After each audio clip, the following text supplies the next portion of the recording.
जय हिंद दोस्तों। इन क्लासेस में आप सबका स्वागत है। आज हम भारतीय संविधान के एक बहुत ही कह सकते हैं महत्वपूर्ण हिस्से पर गहराई से चर्चा करने वाले हैं। मौलिक अधिकार यानी फंडामेंटल राइट्स। ये वो अधिकार हैं जो हमें एक नागरिक के तौर पर ताकत और सुरक्षा देते हैं। बिल्कुल।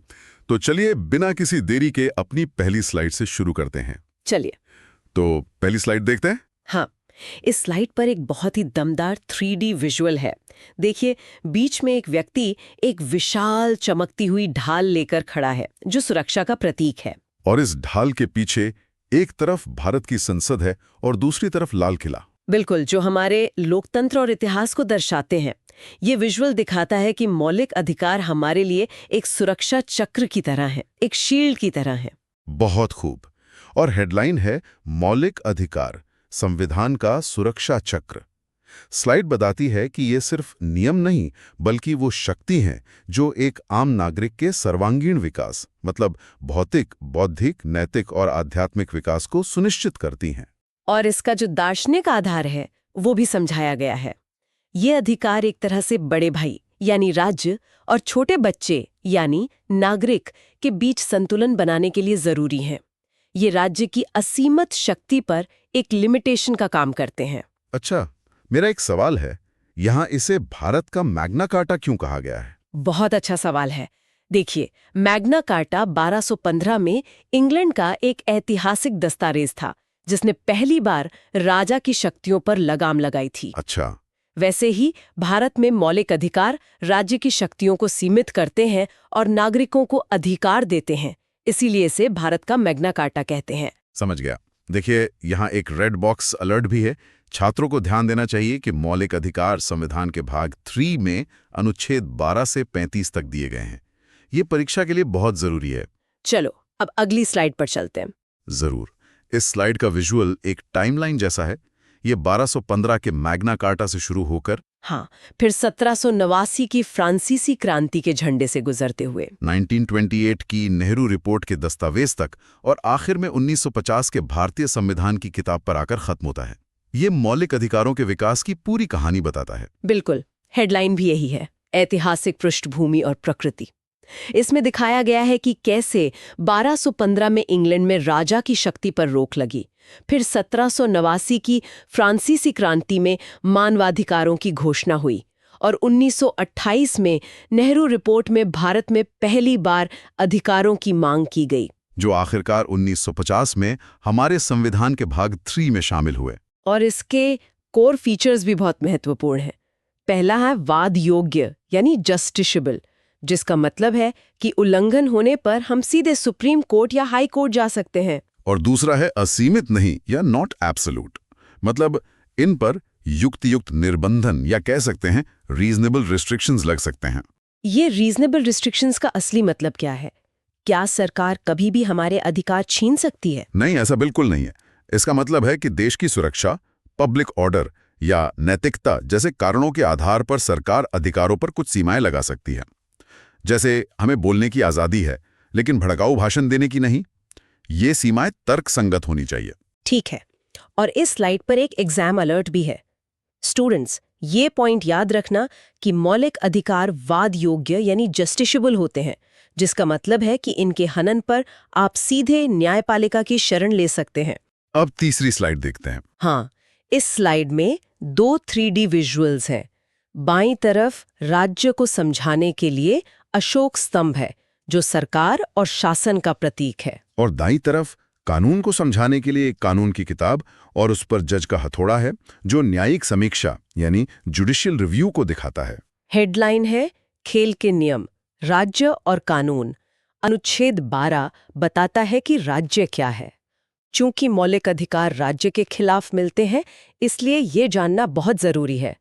इसमें भारत सरकार और संसद, राज्य सरकारें, स्थानीय निकाय जैसे पंचायत और LIC, ONGC जैसी सरकारी संस्थाएं भी शामिल हैं। और अनुच्छेद 13 वो कानून का प्रहरी है। ये न्यायिक समीक्षा की शक्ति देता है।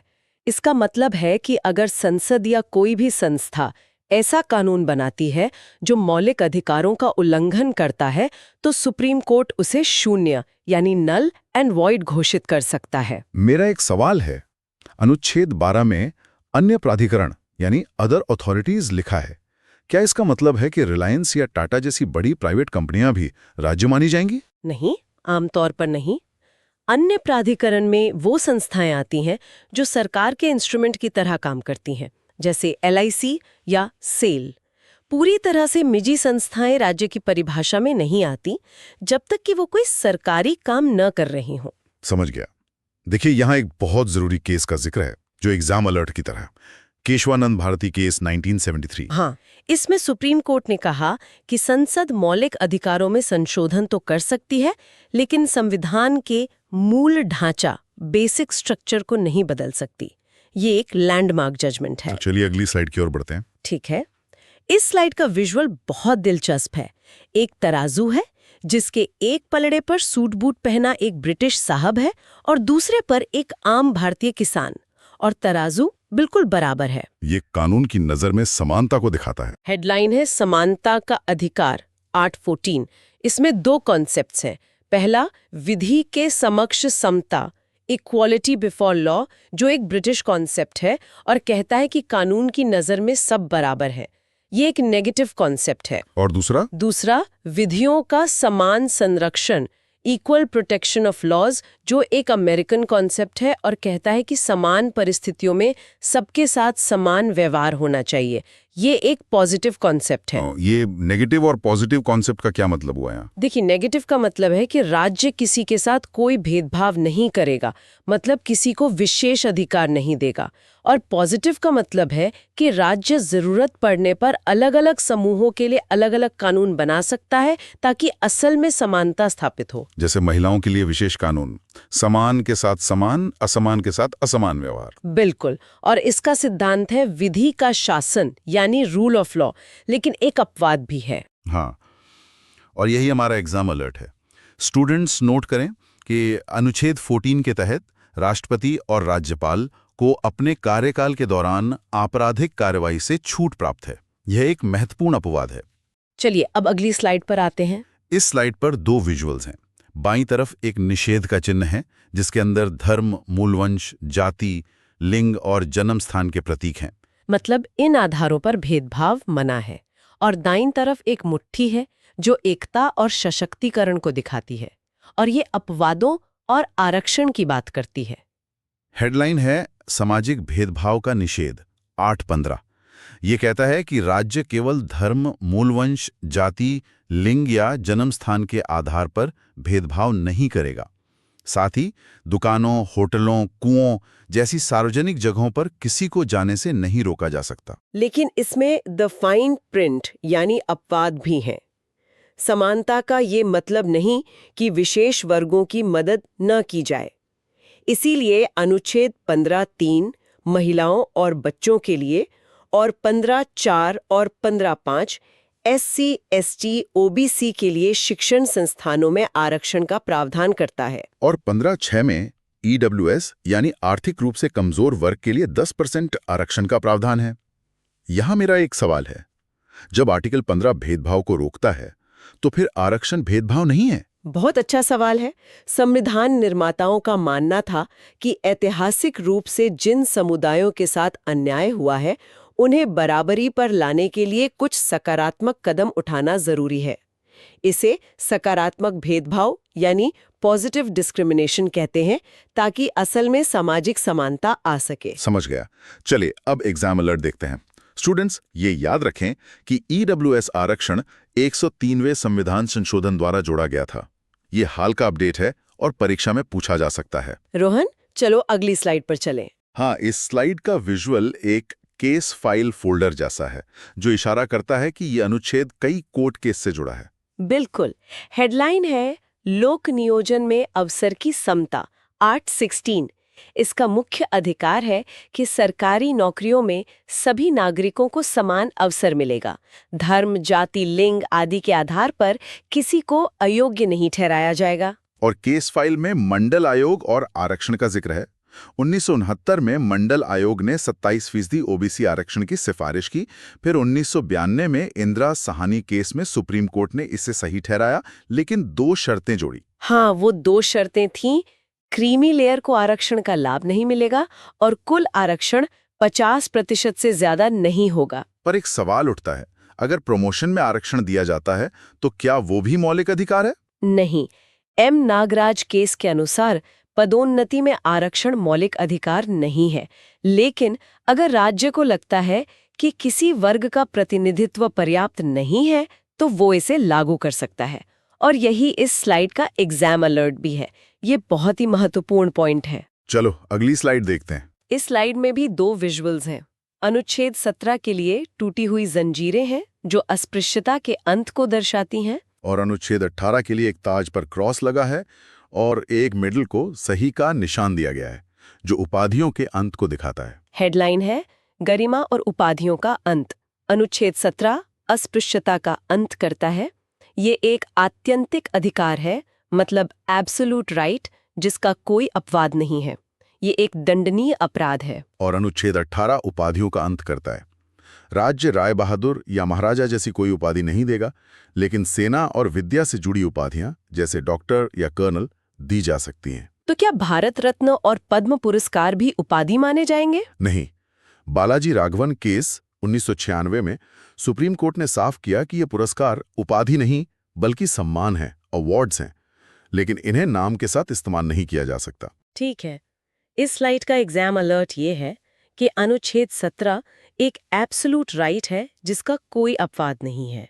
ये बहुत यूनिक है। अब सबसे जरूरी अधिकारों में से एक पर आते हैं। अगली स्लाइड। हाँ, इसका विजुअल एक पहिए जैसा है जिसके केंद्र में 8-19-1 है और उससे 6 तीलियां निकल रही हैं जो 6 तरह की आजादियों को दिखाती हैं। जैसे बोलने का प्रतीक मुंह, सभा का प्रतीक भीड़, संघ का प्रतीक हाथ मिलाना, घूमने का प्रतीक भारत का नक्शा, बसने का प्रतीक घर और व्यापार का प्रतीक औजार। हेडलाइन है स्वतंत्रता का अधिकार, 6 प्रकार की आजादियां। ये हैं भाषण और अभिव्यक्ति, शांतिपूर्ण सम्मेलन, संघ बनाना, पूरे भारत में घूमना, कहीं भी बसना और कोई भी काम या व्यापार करना। लेकिन इन पर प्रतिबंध भी हैं, जैसा कि स्लाइड में एक लंगर के विजुअल से दिखाया गया है। देश की संप्रभुता, सुरक्षा, लोक व्यवस्था और नैतिकता के आधार पर इन पर रोक लग सकती है। क्या इंटरनेट का अधिकार भी इसमें शामिल है? हाँ, अनुराधा भसीन केस में सुप्रीम कोर्ट ने कहा कि इंटरनेट का अधिकार भाषण और अभिव्यक्ति की स्वतंत्रता, मतलब आर्टिकल 19(1)(a) का हिस्सा है। बहुत बढ़िया।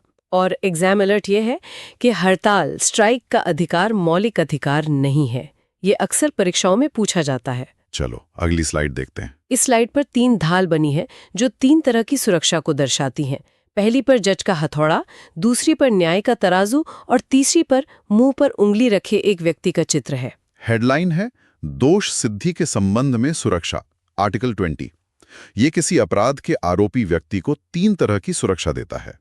पहला, कार्योत्तर विधियों से सुरक्षा, मतलब किसी काम के लिए बाद में बने कानून से सजा नहीं दी जा सकती। दूसरा, दोहरे दंड से संरक्षण, नो डबल जॉपर्डी, यानी एक ही अपराध के लिए एक से ज्यादा बार सजा नहीं मिलेगी। और तीसरा, आत्म अभिशंसन से सुरक्षा, नो सेल्फ इंक्रिमिनेशन, मतलब किसी को खुद के खिलाफ गवाही देने के लिए मजबूर नहीं किया जा सकता। ले जाया जाए तो क्या वो आत्म अभिशंसन का उल्लंघन नहीं होगा? बिल्कुल होगा। इसलिए बिना सहमति के नार्को टेस्ट करना अवैध है, क्योंकि ये अनुच्छेद 20 का उल्लंघन करता है। ठीक है। इस स्लाइड का एग्जाम अलर्ट ये है कि ये तीनों सुरक्षाएं केवल आपराधिक मामलों, क्रिमिनल केसेस में मिलती हैं, सिविल मामलों में नहीं। अब हम उस अनुच्छेद पर आ गए हैं जिसका दायरा सबसे बड़ा है। अगली स्लाइड। हाँ, 821। इस स्लाइड का विजुअल एक टाइमलाइन है जो 1950 के ए.के. गोपालन केस से शुरू होकर 1978 के मेनका गांधी केस तक जाती है। ये दिखाता है कि इस अधिकार का अर्थ समय के साथ कैसे विकसित हुआ है। हेडलाइन है प्राण और दैहिक स्वतंत्रता, 821। ये कहता है कि किसी व्यक्ति को उसके प्राण या दैहिक स्वतंत्रता से विधि द्वारा स्थापित प्रक्रिया के बिना वंचित नहीं किया जाएगा। ए.के. गोपालन केस में इसकी बहुत संकीर्ण व्याख्या की गई थी, लेकिन मेनका गांधी केस में सुप्रीम कोर्ट ने इसकी व्यापक व्याख्या की और कहा कि प्रक्रिया सिर्फ स्थापित ही नहीं बल्कि उचित, निष्पक्ष और न्यायपूर्ण, मतलब ड्यू प्रोसेस ऑफ लॉ भी होनी चाहिए। तो प्राण का मतलब सिर्फ जिंदा रहना नहीं है? नहीं, बिल्कुल नहीं। मेनका गांधी केस के बाद सुप्रीम कोर्ट ने माना कि इसका मतलब गरिमामयी जीवन है। इसीलिए निजता का अधिकार, स्वास्थ्य का अधिकार और आजीविका का अधिकार ये सब अब आर्टिकल 21 का हिस्सा माने जाते हैं। अद्भुत। और हमारा एग्जाम अलर्ट भी इसी से जुड़ा है। पुट्टुस्वामी केस 2017 में सुप्रीम कोर्ट ने निजता के अधिकार, राइट टू प्राइवेसी, को अनुच्छेद 21 के तहत एक मौलिक अधिकार घोषित किया। अगली स्लाइड पर चलते हैं। इस स्लाइड पर दो भाग हैं। बाईं तरफ अनुच्छेद 21A के लिए एक जलता हुआ दिया और खुली किताब है जो शिक्षा के प्रकाश को दर्शाते हैं। और दाईं तरफ अनुच्छेद 22 के लिए हथकड़ी और जेल का दरवाजा है जो गिरफ्तारी की बात करते हैं। पहला है अनुच्छेद 21A, शिक्षा का अधिकार। यह 6 से 14 वर्ष के बच्चों के लिए मुफ्त और अनिवार्य शिक्षा का प्रावधान करता है। इसे 86वें संशोधन 2002 द्वारा जोड़ा गया था। और दूसरा है अनुच्छेद 22, गिरफ्तारी से सुरक्षण। इसमें 2 तरह की हिरासत है, दंडनात्मक जो अपराध के बाद होती है और निवारक जो अपराध से पहले सिर्फ शक के आधार पर होती है। ये निवारक निरोध यानी प्रिवेंटिव डिटेंशन तो बहुत खतरनाक लग रहा है। क्या ये लोकतांत्रिक है? ये एक विवादास्पद विषय है। स्लाइड में भी लिखा है कि भारत उन चुनिंदा लोकतंत्रों में से है जहां ये संविधान का हिस्सा है। इसका उद्देश्य राष्ट्रीय सुरक्षा है, लेकिन इसके दुरुपयोग की भी आशंका बनी रहती है। समझ गया। तो एग्जाम अलर्ट क्या है? स्टूडेंट्स, ये याद रखना कि शिक्षा का अधिकार 86वें संविधान संशोधन 2002 द्वारा जोड़ा गया था। ये बहुत बार पूछा जाता है। चलिए अगली स्लाइड देखते हैं। इस स्लाइड में भी 2 हिस्से हैं। अनुच्छेद 23 के लिए एक हाथ जंजीरों में जकड़े लोगों को रोक रहा है जो मानव तस्करी के खिलाफ है। और अनुच्छेद 24 के लिए एक फैक्ट्री के पहिए के आगे बच्चों के खिलौने और स्लेट हैं जो बाल श्रम निषेध को दिखाता है। हेडलाइन है शोषण के विरुद्ध अधिकार। अनुच्छेद 23 मानव दुर्व्यापार, बेगार यानी बिना वेतन काम और बंधुआ मजदूरी पर रोक लगाता है। और अनुच्छेद 24 14 वर्ष से कम आयु के बच्चों को कारखानों या खतरनाक कामों में लगाने पर रोक लगाता है। 2016 में एक अपडेट भी आया है जिसके तहत 14 से 18 वर्ष के किशोरों को भी खतरनाक कामों में नहीं लगाया जा सकता। अनुच्छेद 23 में एक अपवाद है कि राज्य सार्वजनिक उद्देश्य के लिए अनिवार्य सेवा मांग सकता है। इसका क्या मतलब हुआ? इसका मतलब है कि अगर देश पर कोई संकट आता है तो राज्य नागरिकों को सैन्य सेवा या समाज सेवा के लिए बुला सकता है और इसे बेगार नहीं माना जाएगा। ठीक है। इस स्लाइड का एग्जाम अलर्ट है अनुच्छेद 24 जो 14 वर्ष से कम उम्र के बच्चों के नियोजन पर प्रतिबंध लगाता है। ये बच्चों की सुरक्षा से जुड़ा एक महत्वपूर्ण प्रावधान है। चलिए अब धार्मिक स्वतंत्रता की बात करते हैं। अगली स्लाइड। मंदिर, मस्जिद, चर्च। R27 में टैक्स पर क्रॉस का निशान और R28 में एक सरकारी इमारत है। इसका मुख्य सिद्धांत है धर्मनिरपेक्षता, सेक्युलरिज्म, यानी राज्य का अपना कोई धर्म नहीं है और वो सभी धर्मों को समान सम्मान देता है। तो अनुच्छेद 25 व्यक्तिगत स्वतंत्रता देता है किसी भी धर्म को मानने और उसका प्रचार करने की। और अनुच्छेद 26 धार्मिक समूहों को अपने धार्मिक कार्यों के प्रबंधन का अधिकार देता है। अनुच्छेद 27 कहता है कि धर्म के नाम पर कोई टैक्स नहीं लिया जा सकता। और अनुच्छेद 28 के अनुसार पूरी तरह से सरकारी पैसे से चलने वाले शिक्षण संस्थानों में कोई धार्मिक शिक्षा नहीं दी जाएगी। एक सवाल है, प्रचार करने की आजादी का मतलब क्या धर्म परिवर्तन कराने की आजादी है? नहीं, सुप्रीम कोर्ट ने स्पष्ट किया है कि प्रचार का अधिकार अपने धर्म की अच्छी बातें बताने तक सीमित है। इसमें जबरदस्ती या लालच देकर धर्म परिवर्तन कराना शामिल नहीं है। समझ गया। यहाँ एग्जाम अलर्ट ये होगा कि भारत का सेक्युलरिज्म सर्वधर्म समभाव पर आधारित है, यानी सभी धर्मों का समान आदर, जो पश्चिमी सेक्युलरिज्म से अलग है। अब अल्पसंख्यकों के अधिकारों पर आते हैं। अगली स्लाइड। इस स्लाइड का विजुअल बहुत अच्छा है। एक पुरानी पांडुलिपि है जिसे एक ढाल सुरक्षा दे रही है। ये दिखाता है कि संविधान अल्पसंख्यकों की संस्कृति की रक्षा करता है। हेडलाइन है संस्कृति और शिक्षा संबंधी अधिकार, आर्ट्स 29-30। इसका उद्देश्य बहुसंख्यकवाद के बीच अल्पसंख्यकों की संस्कृति को बचाना है। अनुच्छेद 29 नागरिकों के किसी भी वर्ग को अपनी विशेष भाषा, लिपि या संस्कृति को बनाए रखने का अधिकार देता है। और अनुच्छेद 30 धर्म या भाषा पर आधारित अल्पसंख्यकों को अपनी पसंद के शिक्षण संस्थान स्थापित करने और चलाने का अधिकार देता है। अच्छा, अल्पसंख्यक कौन है, ये कैसे तय होता है? अच्छा सवाल है। TMFI केस के अनुसार अल्पसंख्यक का निर्धारण राष्ट्रीय स्तर पर नहीं बल्कि राज्य की जनसंख्या के आधार पर होता है और यही इस स्लाइड का सबसे महत्वपूर्ण एग्जाम अलर्ट है। बिल्कुल सही। ये बहुत ही अहम पॉइंट है। और अब हम आ गए हैं आखिरी और सबसे महत्वपूर्ण अधिकार पर। अगली स्लाइड। हाँ, अनुच्छेद 32। इस स्लाइड पर 5 खुले हुए स्क्रोल हैं जिन पर 5 रिट्स के नाम लिखे हैं और सबसे ऊपर डॉक्टर अंबेडकर का कथन है। हेडलाइन है संवैधानिक उपचारों का अधिकार 832। डॉक्टर अंबेडकर ने इसे संविधान का हृदय और आत्मा कहा था। इसके तहत 5 रिट्स जारी की जा सकती हैं: बंदी प्रत्यक्षीकरण, परमादेश, प्रतिषेध, उत्प्रेषण और अधिकार पृच्छा। इन सभी अधिकारों का क्या फायदा होता अगर उन्हें लागू करवाने का कोई तरीका ही ना होता? बिल्कुल सही कहा। यही अनुच्छेद 32 की शक्ति है। यह अनुच्छेद मौलिक अधिकारों को सिर्फ कागजी शेर बनने से रोकता है और उन्हें वास्तविकता में लागू करवाता है, यानी उन्हें जस्टिसेबल बनाता है। तो इस स्लाइड का एग्जाम अलर्ट भी यही है स्टूडेंट्स। डॉक्टर अंबेडकर ने अनुच्छेद 32 को संविधान का हृदय और आत्मा कहा था। ये कथन सीधे सीधे परीक्षा में पूछा जाता है। तो ये थी हमारी मौलिक अधिकारों पर एक विस्तृत चर्चा। ये अधिकार हमारे लोकतंत्र की नींव है। बिल्कुल, ये न सिर्फ हमें राज्य की मनमानी से बचाते हैं बल्कि एक गरिमापूर्ण जीवन जीने का आधार भी देते हैं। आशा है कि ये वीडियो आप लोगों को अच्छा लगा होगा। तो चैनल को लाइक करें, सब्सक्राइब करें। धन्यवाद।